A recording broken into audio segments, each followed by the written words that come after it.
Assalamualaikum warahmatullahi wabarakatuh. Perkenalkan, nama saya Muhammad Zahid Rizkulo, perwakilan dari kelompok 3 akan menjelaskan materi tentang VOC. Sebelum ke materi, izinkan saya memperkenalkan anggota-anggota kelompok saya. Ada Denis, Rezki, Natarina, Suci, dan Nadra.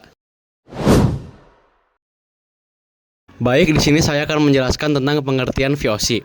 VOC adalah perusahaan dagang yang didirikan untuk memonopoli aktivitas perdagangan di jalur lintas Asia. Karena pada masa lalu, bangsa Belanda datang sebagai penjajah. Mereka mengambil berbagai macam sumber daya alam yang ada di Indonesia, lalu menjualnya untuk mendapat keuntungan yang besar. Latar belakang. Setelah Belanda menemukan kepulauan rempah-rempah, banyak perusahaan dagang swasta Belanda saling bersaing hingga merugikan semua pihak. Untuk mengatasinya, para pengusaha besar dan tokoh politik Belanda seperti Johan van Oldenbarneveldt mengusulkan agar semua perusahaan digabungkan menjadi satu kongsi dagang.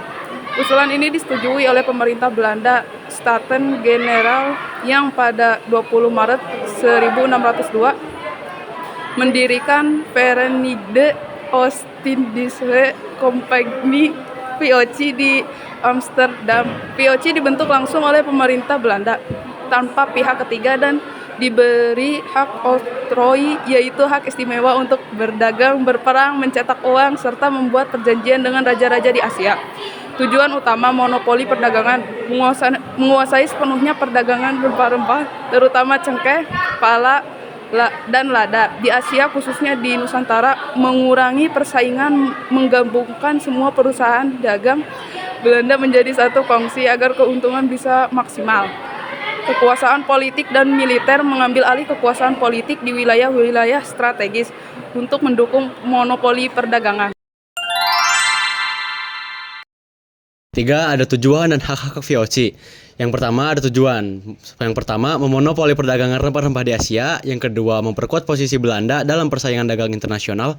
Yang ketiga, memperkuat posisi Belanda dalam konflik melawan Spanyol dan Portugis. Yang kedua ada hak oktrooi. VOC diberikan hak istimewa oleh Staten-Generaal, parlemen Belanda yang menjadikannya negara di dalam negara, sebuah perusahaan dengan hak kenegaraan. Yang pertama ada hak monopoli, perdagangan di wilayah antara Tanjung Harapan hingga Selat Magellanes. Yang kedua ada hak untuk membentuk angkatan perang sendiri, memiliki tentara dan armada kapal. Yang ketiga, hak untuk mencetak dan mengeluarkan mata uang sendiri. Yang keempat, hak untuk mengadakan pemerintahan sendiri seperti membuat perjanjian, menyatakan perang dan damai, serta menjalankan kekuasaan kehakiman. Yang kelima, hak untuk membangun benteng pertahanan. Yang keempat, ada kebijakan dan kekuasaan VOC. Kebijakan di masa kepemimpinan Jan Pieterszoon Coy, VOC berkembang pesat dan berhasil menguasai rempah-rempah di beberapa wilayah di Indonesia. Adapun beberapa kebijakan dari VOC yang sangat merugikan rakyat Indonesia, yaitu melaksanakan pelayaran hongi, yaitu pelayaran yang menyusuri pantai dengan dilengkapi oleh armada perang untuk mengawasi pedagang agar tidak menjual rempah-rempah ke pedagang lain. Menebang tanaman rempah-rempah milik penduduk agar produksi rempah-rempah tidak berlebihan. Mewajibkan rakyat Indonesia untuk membayar pajak kepada VOC berupa hasil bumi, pekerja perkembangan kekuasaan. A. Memindahkan markas besar ke Jayakarta dan mendirikan Batavia sebagai pusat kekuasaan. B. Kekuasaan jalur perdagangan dari Amsterdam hingga ke wilayah timur Nusantara. Tokoh-tokoh penting. Pertama, Peter Booth, Gubernur Jenderal I pada tahun 1610 sampai 1614. Gubernur Jenderal pertama yang membangun markas besar di Ambon dan menata kelembagaan VOC. Yang kedua ada Jan Pieterszoon Coy, Gubernur Jenderal keempat pada tahun 1619 sampai 1623 dan 1627 sampai 1629. Tokoh yang memindahkan pusat VOC dari Ambon ke Jayakarta yang kemudian dinamakan Batavia pada tahun 1619 sebagai pusat perdagangan dan politik.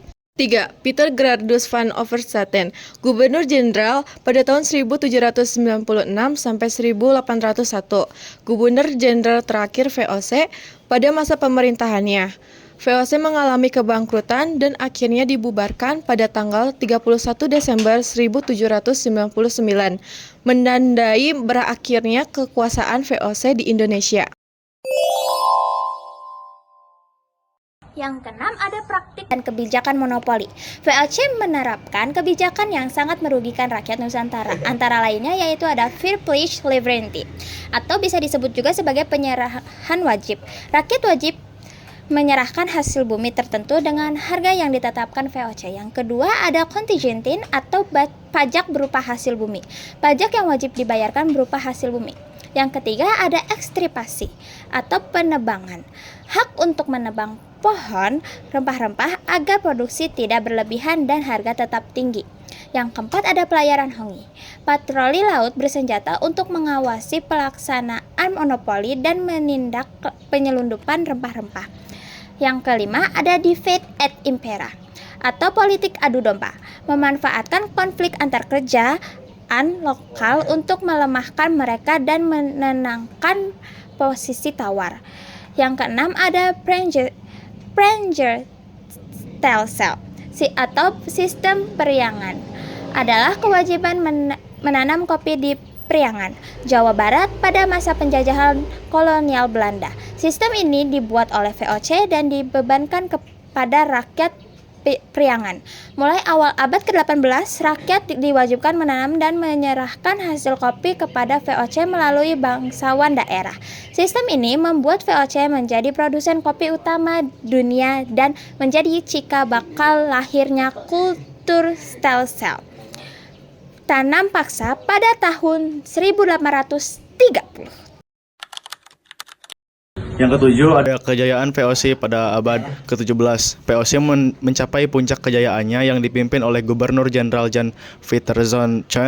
Perasaan ini menjadi salah satu entitas 4/4 dagang terkaya di dunia dengan jaringan perdagangan yang mencakup Asia, Afrika, dan Eropa. Berikut beberapa faktor yang mendukung kejayaan VOC. 1. Kekayaan dari rempah-rempah. Permintaan yang tinggi terhadap rempah-rempah seperti cengkeh, pala, dan lada membuat VOC memperoleh keuntungan besar. Kedua, infrastruktur yang kuat. VOC membangun banyak benteng, gudang, dan kantor dagang di seluruh wilayah operasinya. Batavia menjadi pusat logistik dan administrasi VOC di Asia.